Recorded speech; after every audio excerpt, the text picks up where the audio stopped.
नमस्कार बच्चों, हम लोग आज बचा हुआ टॉपिक को कवर करेंगे जो पिछले वीडियो में हमारे पास में रिमेनिंग रह गए थे, जिसमें sum property of the charges हम लोग पढ़े थे और कुछ रिमेनिंग रह गए थे।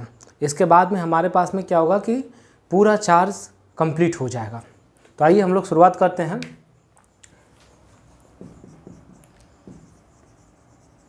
सम इम्पॉर्टेंट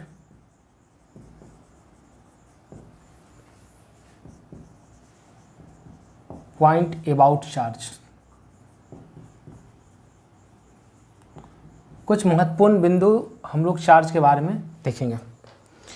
हम लोग यहाँ पर देख चुके थे कि चार्ज, पहला पॉइंट में हम लोग देखे थे कि अगर सिमिलर चार्ज हो तब मेरे पास में क्या था, सिमिलर चार्ज कहने का सेंस क्या था, प्लस क्यू और प्लस क्यू। तो दोनों के बीच में फोर्स ऑफ अट्रैक्शन क्या था, यहाँ पर फोर्स हमारा लग रहा था रिपल्सिव फोर्स।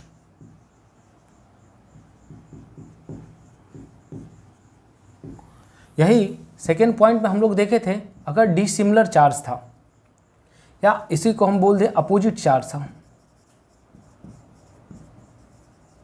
अपोजिट चार्ज होने पर क्या था, हमारे पास में फोर्स ऑफ अट्रैक्शन लग रहा था।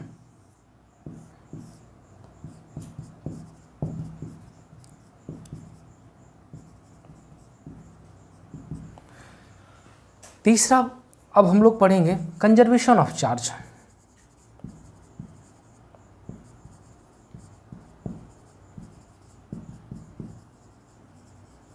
कंजर्वेशन ऑफ चार्ज में हम लोग देखेंगे, charge is neither created not destroyed but it is transform from one body to another bodies.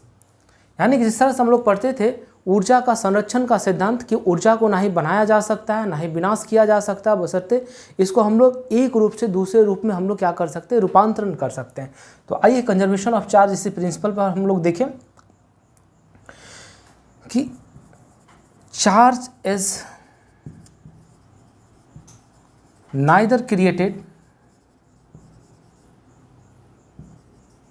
Not destroy but it is transfer from one body to another bodies।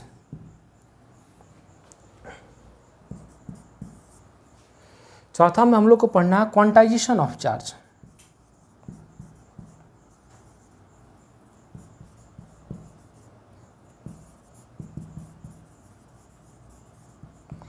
Quantization of charge में हम लोग देखेंगे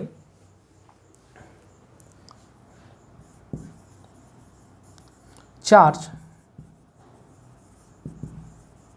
transfer from one body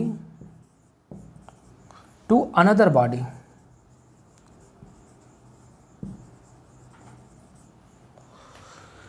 charge transfer from one body to another body in the integral multiple of n।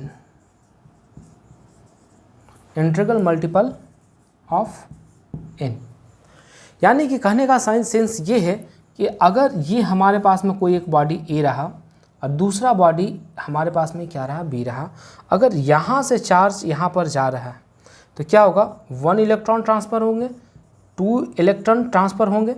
लेकिन अगर हम लोग बोल दें कि यहाँ से यहाँ तक जाने में 1.2 इलेक्ट्रॉन, तो ये पॉसिबल नहीं है।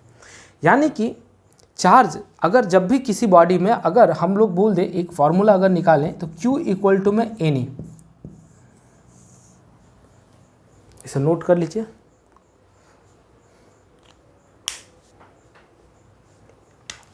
तो देखिए अभी तक हम लोग क्या देखे कि चार्ज जो है, ठीक है, एक बॉडी से दूसरे बॉडी में, अगर ये बॉडी A रहा और ये बॉडी B रहा तो यहाँ से यहाँ तक ट्रांसफ़र हो रहे थे। चार्ज ट्रांसफ़र होने का मतलब ये है कि 1 इलेक्ट्रॉन ये यहाँ से यहाँ तक जा सकता है, 2 इलेक्ट्रॉन पॉसिबल है, 3 इलेक्ट्रॉन पॉसिबल है, बट फ्रैक्शनल में कभी भी ये चार्ज एक बॉडी से दूसरे बॉडी में मूव नहीं करेगा।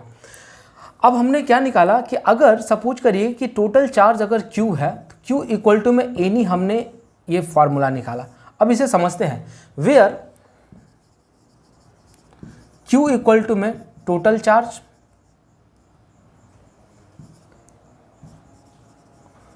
Charge, of body, n equal to में number of electrons and E equal to में चार्ज ऑन इलेक्ट्रॉन्स। जहां पर चार्ज ऑन इलेक्ट्रॉन्स हमारे पास में क्या होता है, -1.6 इंटू 10⁻⁹ कूलम। अब बच्चों हम लोग इस पे एक न्यूमेरिकल्स देखेंगे, इसे लिख लीजिए।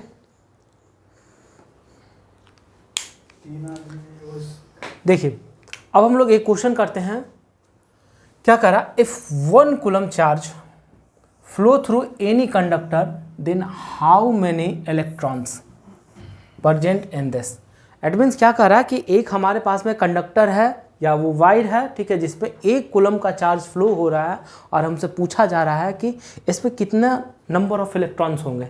तो अब देखिए हमारे पास में जब भी ऐसा न्यूमेरिकल जब भी सॉल्व करें बच्चों, ठीक है, तो सबसे पहले आप लोग क्या करें, गिवन डेटा को लिखें।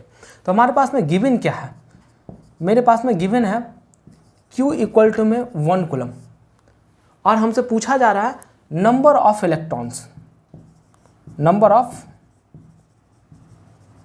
इलेक्ट्रॉन्स, अब सोचिए कि नंबर ऑफ इलेक्ट्रॉन्स पूछा जा रहा है और अभी तक हम लोग क्या पढ़े कि चार्ज जो होता है, अभी हमने निकाला ट्रांसफर जब होता है तो वो इंटीग्रल मल्टीपल ऑफ n में होता है, तो Q इक्वल टू में n, जहाँ पर हम लोग देखे थे Q क्या था हमारे पास में, टोटल नंबर ऑफ चार्ज था, n नंबर ऑफ इलेक्ट्रॉन्स, और E क्या था, चार्ज ऑन इलेक्ट्रॉन्स। तो अब हमारे पास में देखिए यहाँ से अब हम लोग क्या कर सकते हैं, अगर इस n का वैल्यू अगर हम निकाल लें तो हमारा सवाल क्या होगा, सॉल्व हो जाएगा। तो अब देखिए Q के जगह पर हम क्या कर लें, 1 लिख दें, और n के जगह पर हम वही लिखें, और यहाँ पर इंटू में 1.6 इंटू 10⁻⁹। अब n का वैल्यू हमारे पास में क्या होगा, 1/1.6 इंटू 10⁻⁹। अब देखिए इसको जब आप सॉल्व करिएगा तो 6 पॉइंट समथिंग कुछ आएगा, 6.25 इंटू 10⁸। लेकिन बच्चों इसको सॉल्व करने के लिए भी हम लोग क्या करें, न्यूमेरिकल में कभी प्रॉब्लम ना हो तो हम लोग इसको क्या करें, 1.6 पहले कर लें और सबसे पहले 10 का पावर से निपट लें। 10 का पावर से अगर निपट लेते तो ये हमारा, और यहाँ के बाद में अब हम इसको डेसिमल तोड़ देते हैं, डेसिमल ये हो गया 2 से 5,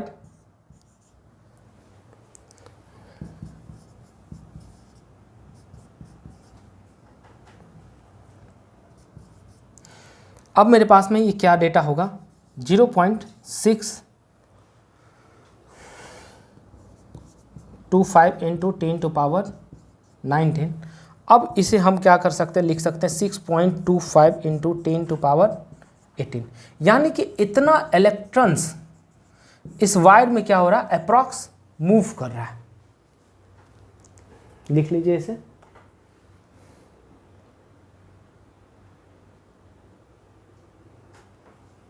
अब हम लोग देखेंगे additive property of charge.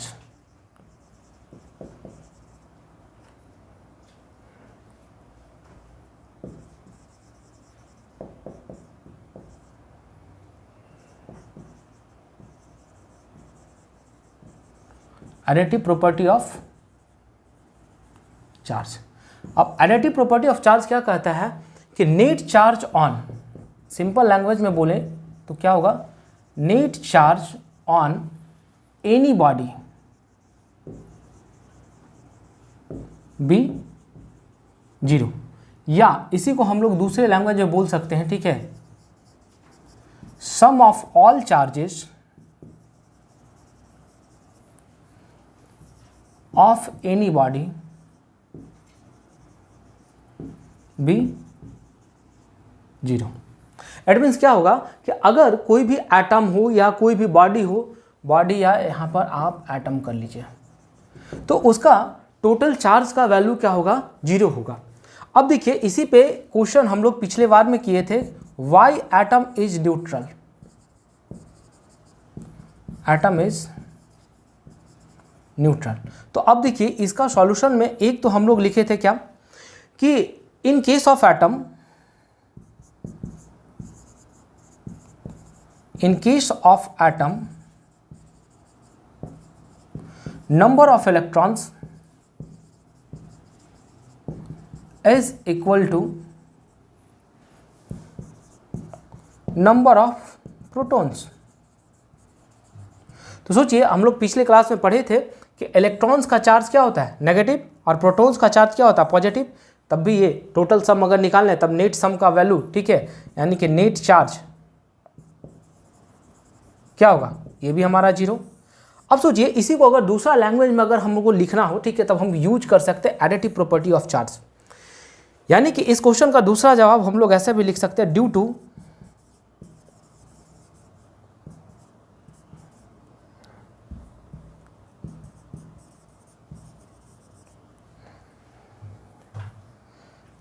Additivity property of charge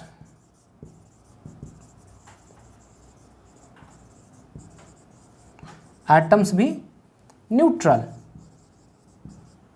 तो बच्चों, आप लोग को जो सहूलियत लगे आप उस चीज़ को यूज करिए, लेकिन इसके बाद में आप लोग किताब ज़रूर पढ़िए, क्योंकि जब तक ये इसके साथ में आप बुक को नहीं पढ़िएगा, जब तक ये होल कॉन्सेप्ट को आप मेमोराइज नहीं कर पाइएगा। आइए अब इस पूरे होल यूनिट जो अभी तक हम लोग जितने भी क्लास में हम लोग डिस्कस किए, अब इसका एक हम लोग समरी करते हैं कि हमने अभी तक क्या सीखा, और एक सिंपल एक पेज में हम लोग देखते हैं कि हम लोग क्या अभी तक सीखे हैं। इसे लिख लीजिए आप लोग।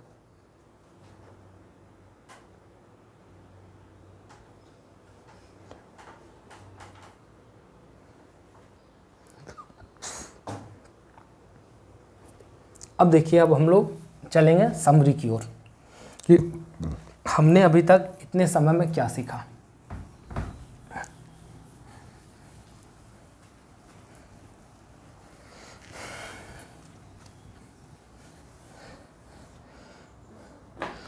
अब देखिए, अब हमारे पास में क्या था,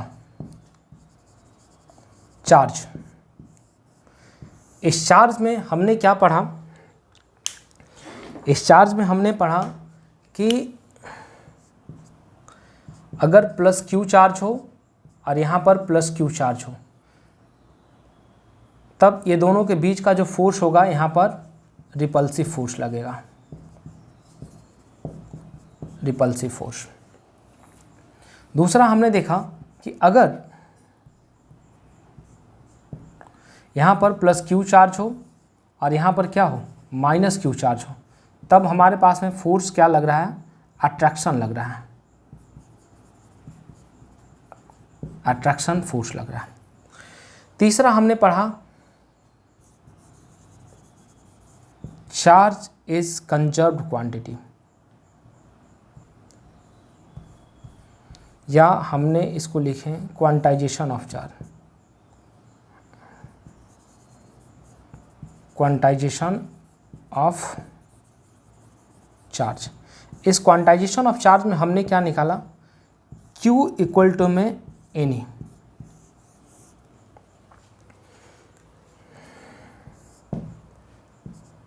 इसके बाद में हमने पढ़ा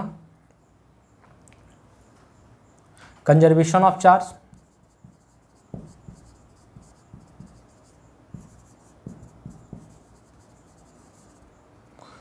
कंजर्वेशन ऑफ चार्ज में हमने देखा charge neither created not destroy but it is transfer from one body to another body. इसके बाद में हमने पढ़ा additive property of charge,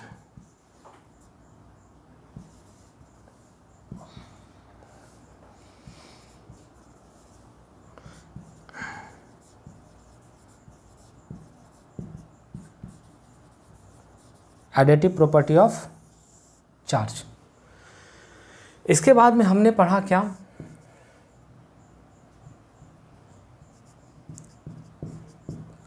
SI unit of charge,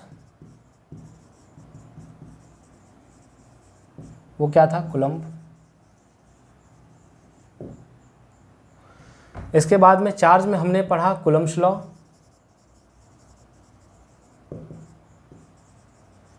Coulomb's law को हमने फाइंड आउट किया F इक्वल टू में, इसमें हमने फाइंड आउट किया F इक्वल टू में 1/4 pi epsilon naught Q1 into Q2 by r square.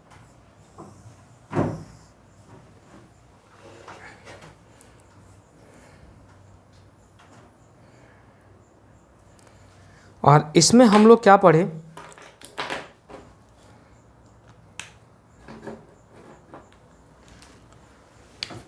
इस कूलम्ब्स लॉ में हम लोग देखें vector form of Coulomb's law.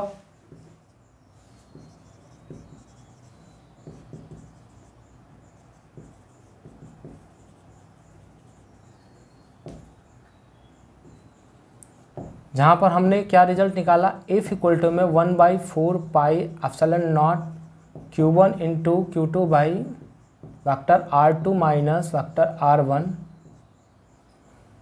या इसे हम सीधे लिख दें वेक्टर R3 कैप।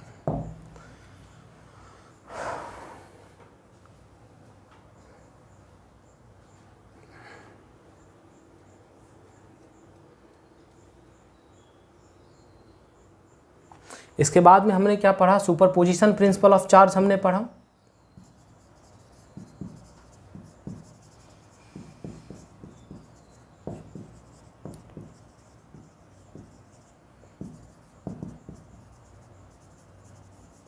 जहां पर हमने क्या देखा, F इक्विवेलेंट यानी कि नेट फोर्स का वैल्यू क्या होगा,